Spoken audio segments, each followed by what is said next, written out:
Time to get spectacular with our vernacular. That's a good line. What's first? LeBron's performance in a win over the Blazers last night was blank.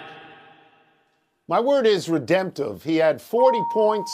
I think he was 14 for 24 from the field. He did it without Luka, who did not play. He did it in a back-to-back on the road. His coach, J.J. Redick, said of LeBron, this is a quote, he sets a standard for how you're supposed to approach this craft, unquote. So I think this was LeBron talking to Brendan Hayward, saying, oh, yeah?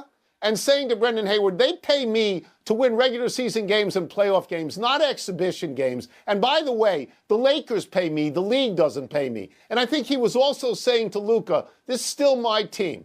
Love having you, love working with you, but this is still my team. He's 40 years old. He's having the best year anyone that age ever had in basketball. Amen. But, Tony, he had to. It was necessary. That's my word. Because the Lakers had lost to Utah. They had lost to Charlotte, two of the four worst teams in the league. And they went to Portland, which has been a bad team. But I'm really glad for my man, Chauncey Billups. Portland had won 6 straight road games. And you know, I thought the Lakers were going to lose that game last night, particularly when Luka wasn't going to play. Yeah. LeBron saved them. It was necessary because you got teams coming up on the rail, including Sacramento, Golden State, Dallas, the Clippers, Minnesota. The Lakers can't afford, even though they're ahead of them, even though the Lakers had a fine first 2/3 of the season, they cannot afford to go into some tailspin now because they still got to figure out how Luka and LeBron are going to do this. So those two have to figure it out. That's only fair. But in the meantime, you cannot go and lose 3, 4, 5 in a row. It was necessary for LeBron to do that. And it's a good word. I'm just saying this was also aimed at Brendan Hayward. Good win. It was aimed at Brendan Hayward. What's next? The Sixers would be blank to shut down Joel Embiid. Ooh. My word is justified because he can't play. Yeah. He was off for a week, Mike. He came back. He played 27 minutes in a loss.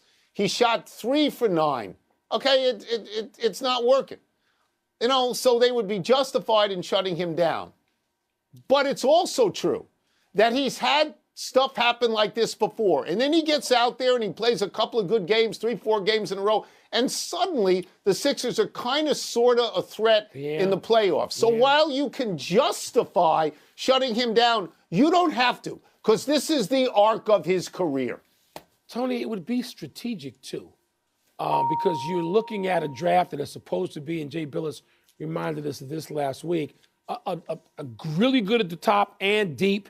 And if you're the Sixers and you are considering, apparently, shutting down Paul George, too, who's got knee issues, then you're looking at the lottery. They can't even catch the Bulls for a play-in spot.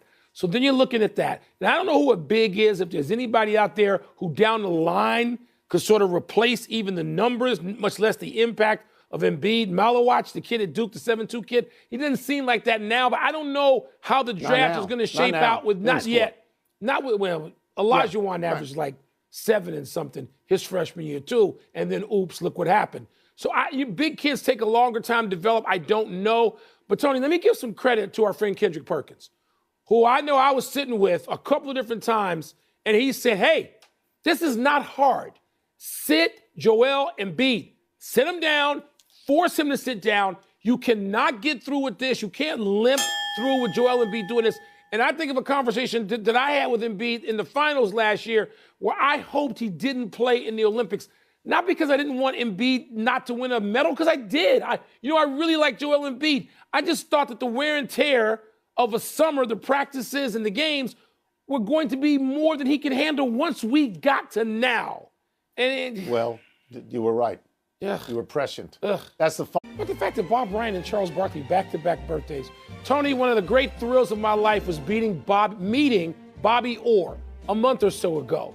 And Orr saying he loved that Bob. More important than all this stuff is that Bob Ryan is great to talk to about anything and everything, and we love him. But the fact that Bob Bryant and Charles Barkley back-to-back birthdays. Tony, one of the great thrills of my life was meeting Bobby Orr a month or so ago. And Orr saying he loved that Bob Ryan had his back when we got into this daily thing about Gretzky and Orr. And by the way, I hate to burst Bob's bubble, but it's clear that Orr thinks Gretzky is the greatest player of all time. I'm just saying. Happy anniversary, Anthony Davis. On this day 9 years ago, while with the New Orleans Pelicans, Davis scored 59 points in a win over the Pistons. Davis took 34 shots. He made 24 of them. 2 for 2 from 3, 9 for 10 from the foul line. Davis is now with Dallas after being traded from the Lakers for Luka Doncic. Davis played 31 minutes in the only game he's played with the Mavericks. Scored 26 points, grabbed 16 rebounds, 7 assists, 3 blocks before leaving with an adductor strain. He will be reevaluated in 2 weeks and at minimum will miss 7 more games. The other Dallas bigs, Derek Lively and Daniel Gafford, are also out for extended periods of time with injuries. Tony, there's certain guys I think of, and I wish they were blessed with great health, bodies that could withstand the punishment of professional sports. The first 2 guys I think of are Chicago kids, Derrick Rose and Anthony Davis. And of course, if you're going to go expand that list, the bigs would be Anthony Davis and Bill Walton. Wouldn't we like to see what they could do if they could have been out there for like 75, 80 a year? Even greater careers. Happy trails. Yes, happy trails to UC Irvine, dribbling out the clock while up 41 at the end of the first half. The Anteaters led the Matadors of Cal State Northridge 58-17 with seconds left when Sharel Nahum received an inbounds pass, dribbled twice, then launched a one-handed three-quarter shot, swished it. Nahum's 3 put UC Irvine up 44 at the half. I'm not sure it was necessary, but it was very fun to watch. As Wilbon always says, if you don't like it, stop it. The Anteaters went on to win the game 100-56, dropping Cal State Northridge to 4-20 on the season. You have to feel bad for Cal State Northridge. You look up somebody's dribbling out of clock, and sometimes players don't take these shots because they don't want their shooting percentage to go down. Kudos. Really? Yeah. You think it's that selfish? Really? Yes. Let's go to the big finish. Let's do it. The Wemby-less Spurs beat the Suns in Austin, Texas last night. Is that significant? Yeah, it is for the Suns, who don't look right now, Tony, like they can even make the play in. It looks like they're outside of that. The Yankees are ditching their facial hair ban for what Hal Steinbrenner is calling well-groomed beards. Make any sense? Goes all the way back to George Steinbrenner. It's 50, 60 years ago. I sort of liked it because it was the only one. You could always have a mustache. The U.S. women's soccer team blanked Colombia 2-0. Your thoughts? Yeah, it's like the 50th straight shutout. Yes.